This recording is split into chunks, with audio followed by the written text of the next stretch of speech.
Hi everyone.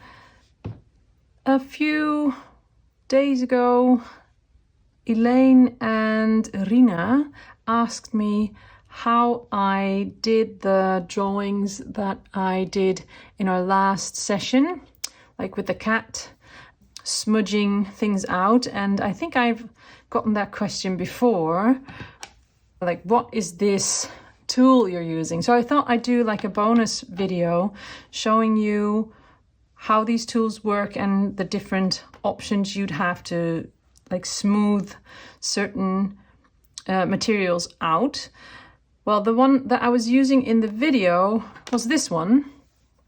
It is a soft with two F's tool, and it's from Pan Pastel, but I am not using it with pastels. I am using it with neocolors and gelatos.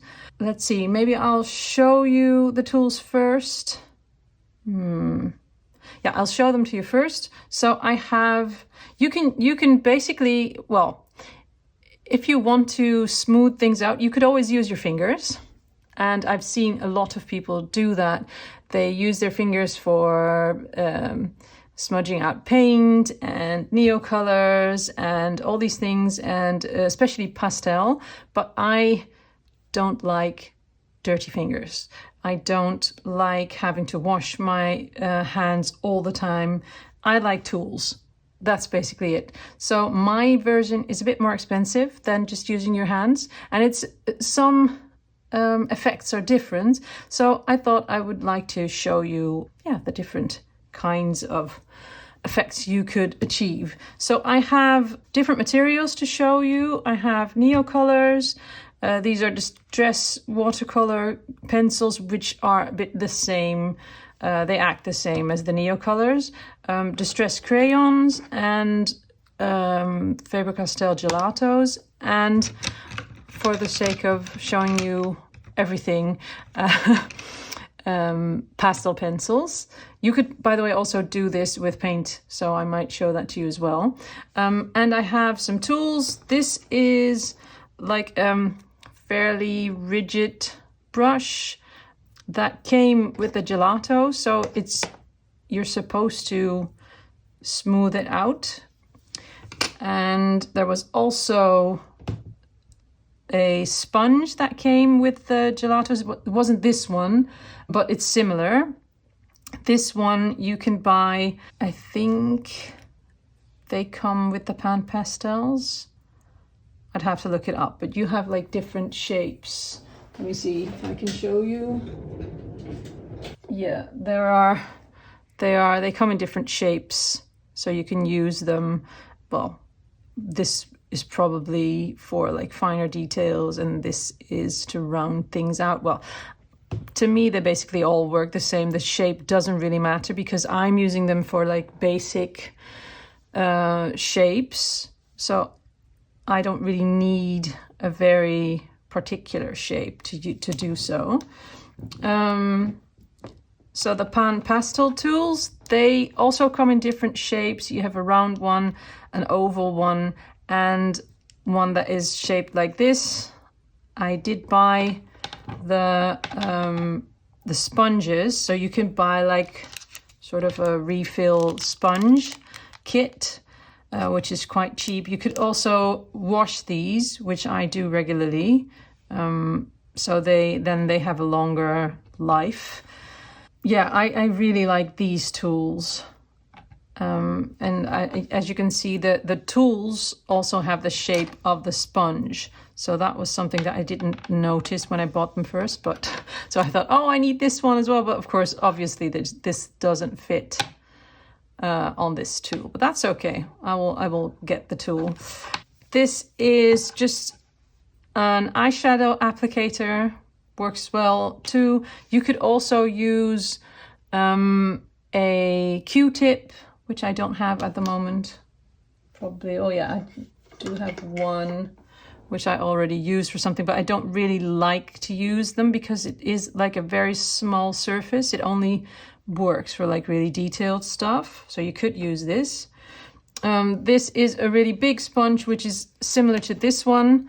And this one is just from my local drugstore. This is also one that is biodegradable. It's from Eco Tools. I have no clue if that's widely available, but yeah, I really like the idea of it being biodegradable. And this one is wet still a bit because I've used it and then I cleaned it a bit. And I also bought these tools. They come, I don't know, what do they? I think they're meant to be used with the inks, with the distress inks, which are these, the Ranger Distress inks, and you can use them to like smooth them out. But I think they also work well on other stuff, and it's good to have like a tool which you can hold. That's the thing that I like best about these things, that you can you could hold it like a pencil, so you could do like apply them firmly, but also apply them lightly, and that's something I really like. Okay, I will show you how they work. So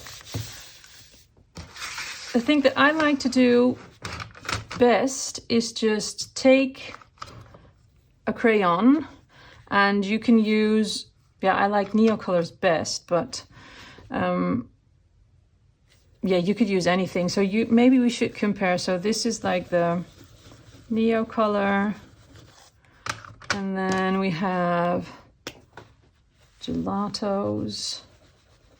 They're a lot creamier. And we have a Distress crayon. It's also very creamy. So you could smooth these out.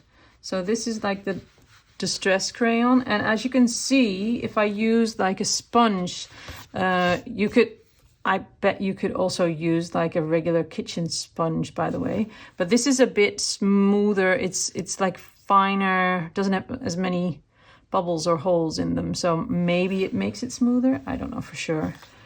And the Gelatos work really well. And then the Neocolors, as you can see, that doesn't really work. But what does work with the Neocolors is the one tool that I haven't showed you yet. Where did it go? This is a Princeton Velvet Touch blender, which is a really bristly brush. And if you use that, it doesn't work very well, but it works a bit. And you can use this as well with paint, which I can show you later. But as you can see, the Neocolor doesn't really react well to these things because it's more waxy, I think, and these two are more creamy. So what you can do with the Neocolor is you could just make some marks, and maybe we should do two so you could see how they blend as well. And what I like to do is I use this small, I think it's from Derwent, spray. You fill it with water, and it's really handy to take on a trip or outside when you go and you paint plein air. And you can spray it on the paper, which obviously makes it all wetter, or you can spray it on the tool itself, and then you can smudge things out. And I really like this effect because you could also make like these swirly effects. Yeah, and I can show you the difference. So this is like really soft, has really soft edges, and this is much more like a watercolor, I think. But you can, compared to a watercolor, you have like no control. It just goes where it just goes somewhere, and then it dries up, and then it's even different. And this you have more control over, which I like. I like control. Yes, let's see if we can do something else. Let's experiment a bit, because I'm basically into this and into that a lot, but maybe we could do some other stuff. So, like, I was thinking, I think I also used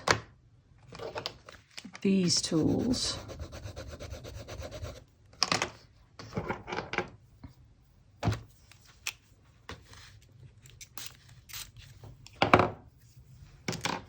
Let's see. Yes, so these are also, I bought these basically because I wanted to do like clouds. So maybe we should do that. Maybe we should do like an imaginary, oh, this is a bit wet. Let's do like an imaginary landscape. So maybe I have like rolling hills here and a bit here, and maybe, I don't know, I'm just like making a base. Oh, maybe there is like a stream. This looks like a good color for a stream. It goes like this way. I don't know, I'm not the best at landscapes, but you know, one can try.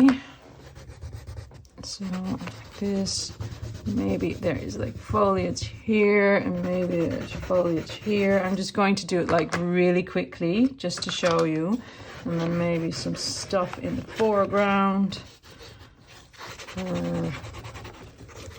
Also, this is like, I really appreciate these things because it's loosening up, and yeah, I'm not that good at loosening up, so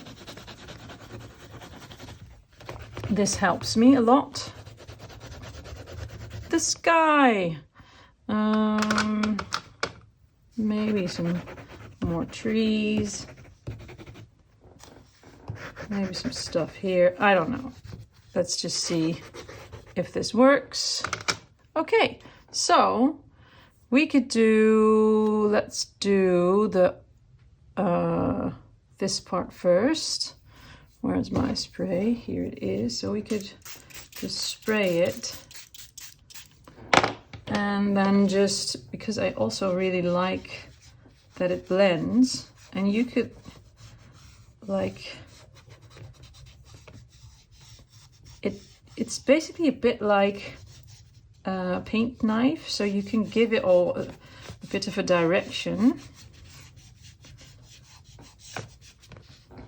And then, as you can see, because there was already some green on it, it's now mixing.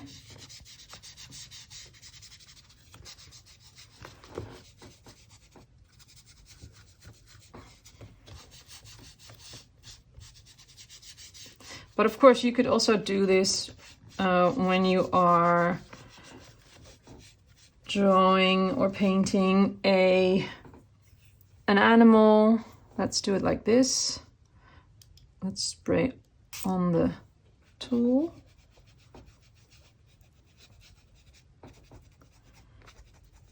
Or I've used it for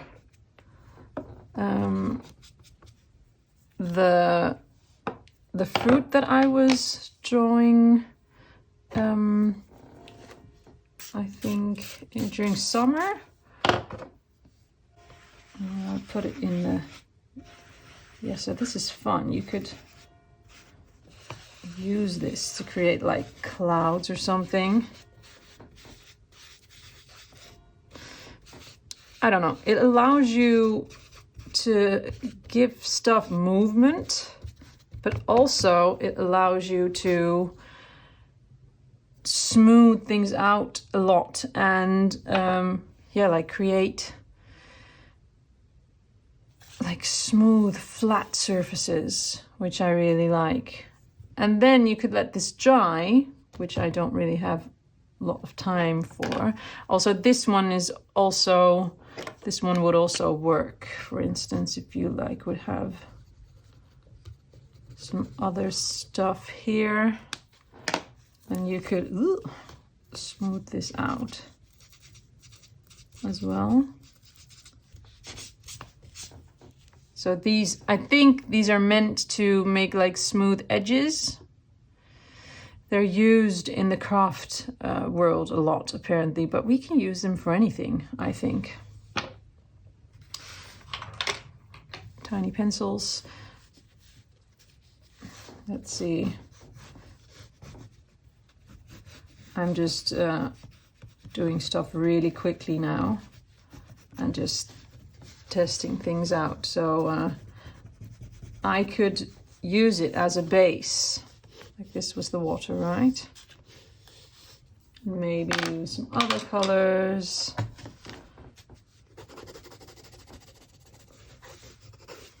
I don't know, maybe there's a house somewhere. I'm really bad. I wouldn't say I'm really bad at doing landscapes, but it's not my go-to thing. I'm working on it, and I actually really like the freedom it sort of gives you.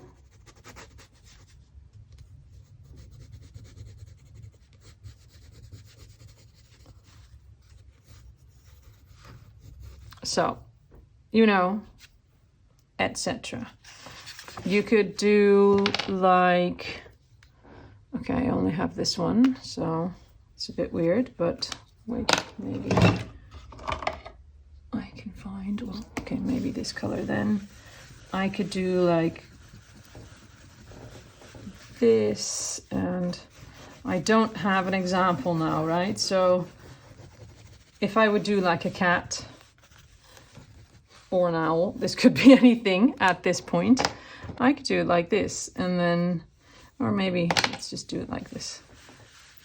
So I was using a gelato as well, which aren't available anymore, I think.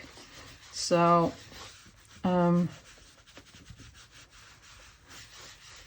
if you would really like to use something like this, then I would suggest buying the Distress crayons, because they're very similar and also, yeah, the same. It's almost the same, and they have really pretty colors. They are not light fast, I think, but they are fun to work with. So I'm not quite sure how I would approach something like this. Yeah, with light fast materials. I'm still looking for something like that.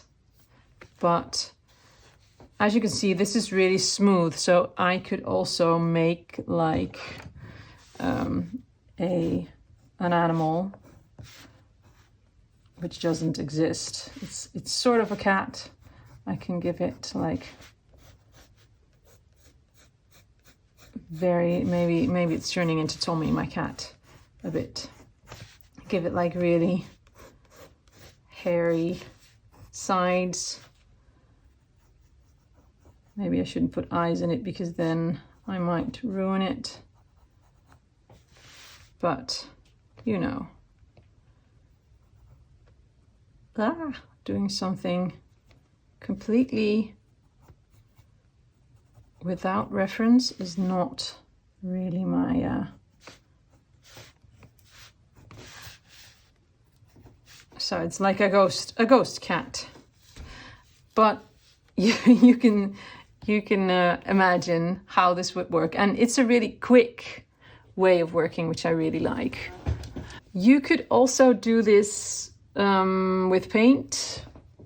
Let's see if I have some paint. I do.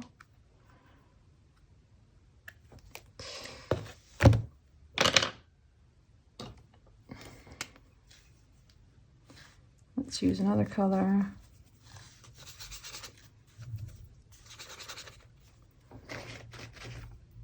And then you can use the same tools. Where is my tool? So So you could also use that, and then you could get like really nice textures as well. This could be the start of a flower, I think. Could be, who knows? Let's see, maybe.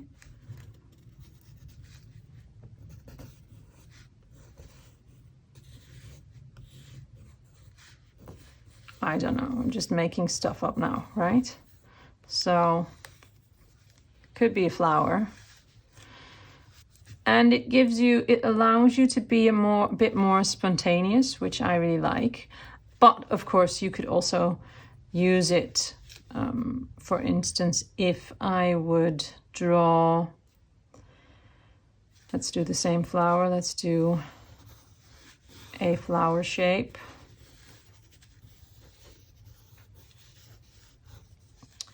La-di-da, like with some stuff in the middle. And I immediately want to make it look like something, but it doesn't necessarily have to be anything. I could also fill everything in, like do it like this.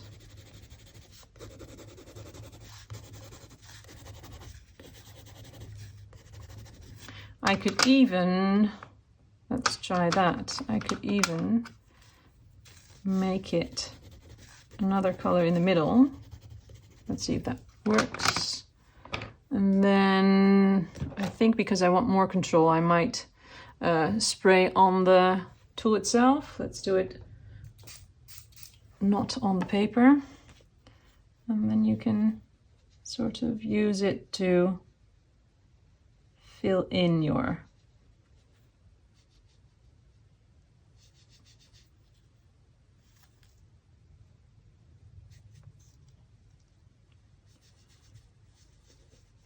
oh, I need more water.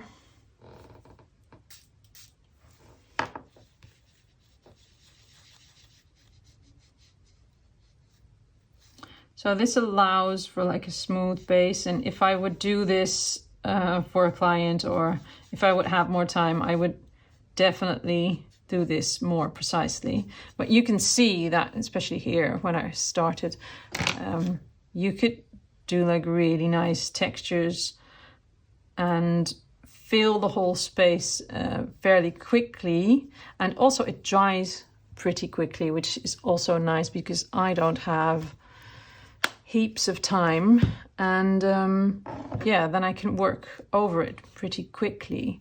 So I could draw on top of this and, you know, fill in some stuff, which is the wrong color, but you catch my drift. Oh, I think I forgot one. That's probably because it's my least favorite material. This is a pit pastel. Where is it? Yeah. So you could also do it like dry. And then do I have, yeah, if you use this tool, you could also smudge it. But I think probably I don't have the pan pastel. I don't have them, but I think you would have similar results like this, probably. But I don't have them. Maybe if you do it like lightly and don't press on the paper as much with your pencil, it would work similarly. Yes, probably. Which is nice, actually. And maybe it also works with water. Let's see. I don't know. I think the pan pastels work with water. Yeah, yes, this actually works the same. This is nice. Hey, I found out something new. That's great, actually. This is nice. Possibilities. Okay, basically, you can have similar results with different materials, and I would suggest just starting with a few tools, like this is the only one I haven't That's something I said. I said that 2 minutes ago, like I didn't show you one thing and hadn't shown you one thing, and then I did. So let's see. This one, well, it's already dirty from another paint.